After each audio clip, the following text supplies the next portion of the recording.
এবারে মালদার গাজলের বিধায়কের সোশ্যাল মিডিয়ার ফেসবুক অ্যাকাউন্ট অফিসিয়াল পেজ হ্যাকের অভিযোগ। একের পর এক ঘটনা সামনে আসতেই বিধায়ক ও তার পরিবার আতঙ্কের মধ্যে রয়েছে।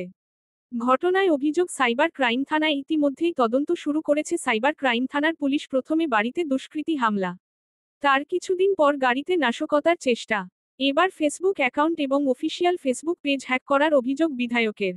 বিষয়টি নিয়ে ইতিমধ্যে মালদার সাইবার ক্রাইম থানায় অভিযোগ দায়ের করেছেন বিধায়ক চিন্ময় দেব বর্মন। একের পর এক এই ধরনের ঘটনা সামনে আসতেই স্বাভাবিকভাবেই চাঞ্চল্য ছড়িয়েছে গাজলে। বিজেপি বিধায়ক চিন্ময় দেব বর্মন বললেন, সামনের বছরই বিধানসভার নির্বাচন আসতে চলেছে।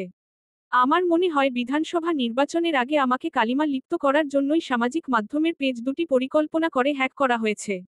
আমার ফেসবুক অ্যাকাউন্টগুলো থেকে আমার নিজের কাজকর্ম এবং দলীয় বিভিন্ন বিষয় আমি শেয়ার করে থাকি।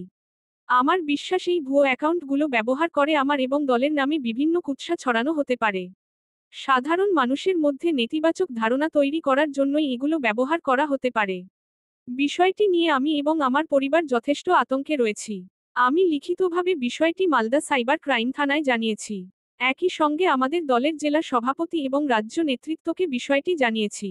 এই বিষয়ে মালদা জেলা তৃণমূল কংগ্রেসের মুখপাত্র আশিস কুণ্ডু জানান, বিজেপি বিধায়ককে কেউ হয়তো অপছন্দ করছে, পুলিশকে বলবো সে বিষয়টা একটু দেখা উচিত। বিজেপি দলের হয়তো বিধায়ককে তার দলের নেতা কর্মীরা মানতে পারছেন না। বর্বর বিধায়ক চিন্ময় দেব বর্মনের সাথে এরকম ঘটনা ঘটছে, পুলিশের প্রতি ভরসা রাখুন। পুলিশ ইতিমধ্যেই এর তদন্ত শুরু করেছে, তদন্তেই উঠে আসবে অভিযুক্তরা কারা।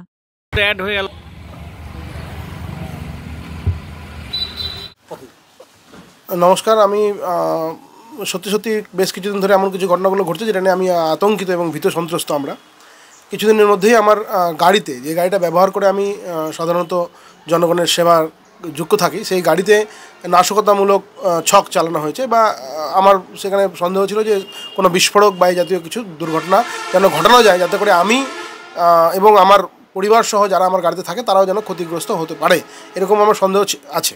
এবার তারপরে হঠাৎ করে কিছুদিন মধ্যে দেখছি আমি আমার ফেসবুক অ্যাকাউন্টে যে ধরনের অ্যাক্টিভিটি থাকে সেগুলো করতে গিয়ে দেখছি যে আমার ফেসবুক হ্যাক করা হয়েছে।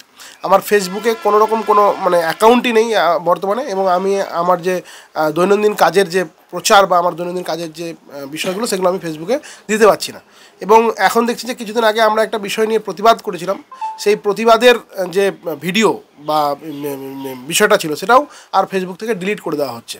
তো ক্রমাগত পরপর একটার পর একটা আমার উপরে বিভিন্ন ধরনের এরকম ঘটনা ঘটছে, এবং আমার মনে হচ্ছে যে কোনো না কোনো জায়গা থেকে আমি হয়তো কোথাও না কোথাও টার্গেট হচ্ছি।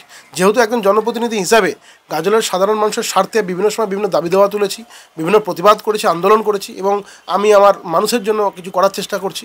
এই কারণে হতে পারে যে আমি কাউরি দ্বারা বা বিরোধীদের দ্বারা টার্গেটেড, যে কারণে আমার নিজের ব্যক্তিগত ক্ষতি করার চেষ্টা করা হচ্ছে, আমার পরিবারের ক্ষতি করার চেষ্টা করা হচ্ছে, আমার গাড়িতে এমন কিছু ঘটনা হচ্ছে যাতে করে গাড়ি বিস্ফোরণ হতে পারে বা কোনো রকম কোনো নাশকতামূলক ছক করা হচ্ছে। এবং তারপরে দেখছি যে আমার যে সোশ্যাল মিডিয়ার যে অ্যাকাউন্ট, ফেসবুক অ্যাকাউন্ট, সেটাও আর হ্যাক হয়ে যাচ্ছে। তো এই যে চলছে, এগুলোর দ্বারা কি প্রমাণিত হয়?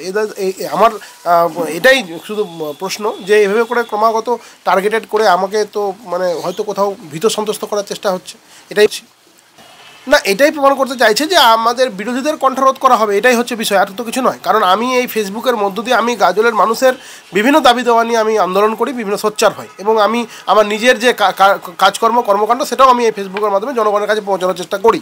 তাতে করে আমাকে কোথাও না কোথাও আমার গতিকে স্লথ করে দেওয়ার চেষ্টা হচ্ছে, আমাকে আটকে দেওয়ার চেষ্টা হচ্ছে, এবং বিভিন্ন বিষয়ে পুলিশের দ্বারস্থ হয়েও এর আগে আমার বাড়িতে যে হামলার ছক কথা হয়েছে সেটাও প্রতিবেশীদের কারণে আমি বানচাল করতে পেরেছি, এবং গাড়িতে যে ঘটনা ঘটেছে তার জন্য আমি পুলিশের দ্বারস্থ হয়েছি। এখনও তার কোনো সদুত্তর আমি এখনও পাইনি, এবং সেই বিষয়টা একটা পুলিশ এখনও পর্যন্ত সেই বিষয়ে কোনো অগ্রগতি আমি দেখতে পাচ্ছি না।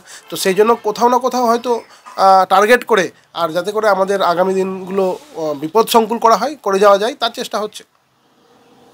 কোথায় কমপ্লেন করলেন?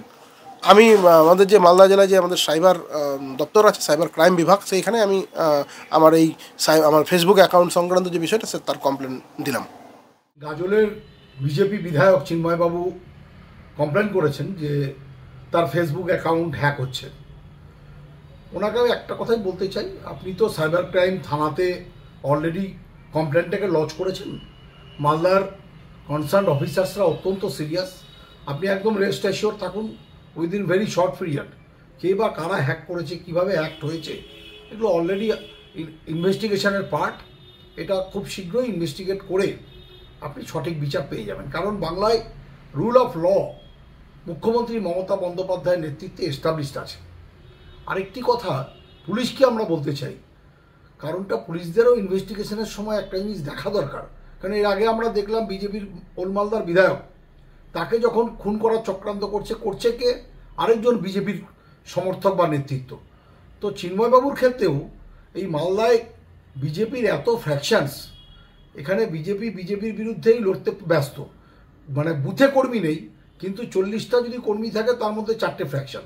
কাজে ইনভেস্টিগেশনের সময় এটাও লক্ষ্য রাখা প্রয়োজন, চিন্ময়বাবুর কে কারা বিজেপির কারা অপছন্দ করছে বা কারা বিজেপির তাকে সহ্য করতে পারছে না, এই ব্যাপারটাও ইনভেস্টিগেশনের পার্ট হিসাবে দেখা উচিত।